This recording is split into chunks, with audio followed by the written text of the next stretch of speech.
Žinot, seniai tą poeziją aš rašau nuo mokyklos, nuo jaunystės, su pertrūkiais.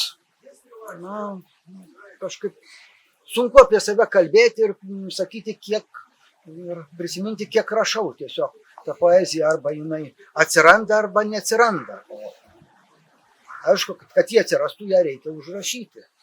Bet šiuo atveju aš daugiau kažkaip projektuočiau ne tiek į save, kiek į pačią poeziją.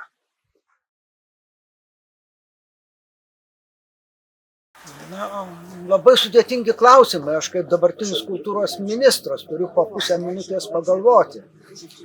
Man ji kažkaip atsiranda, gerokai spontaniškai, iššoka kažkokia frazė, motyvas. Džiazo principų turbūt taip sakyčiau.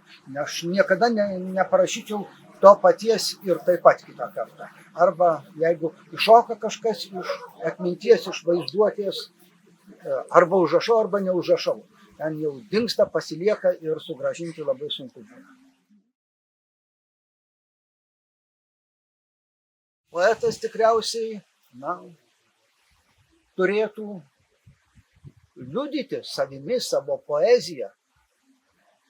Žinot, studijų laikais buvo toks užsienio literatūros kursas. Mes ten lankėme jį ir dabar, jeigu prisiminsiu, tą dėstytoją, pavardę jos, bet buvo tokia kanarėlės šachtoje teorija, kad menininkas, poetas kaip kanarėlė šachtoje.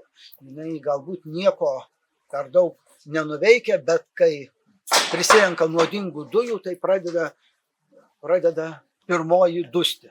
Tai poetai turbūt tas nuodingas dujas, tą nuodingą tvaiką pajunta pirmieji. Tai ir yra jų paskirtis apie tai kalbėti.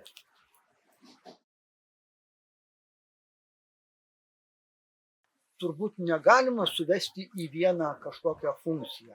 Viena iš tokių gal ir galėtų būti perspėti, kalbėti, giedoti, o kai atsiranda per daug nuodingo tvaiko, tai ta giesmė pasikeičia arba nutyla, arba dar kažkaip čia turbūt visi poetai skirtingai.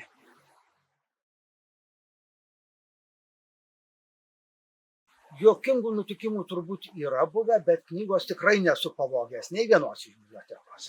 Tai ačiū Jums. Kaip sakiau, labai sudėtingi klausimai, aš kaip tas kultūros ministras.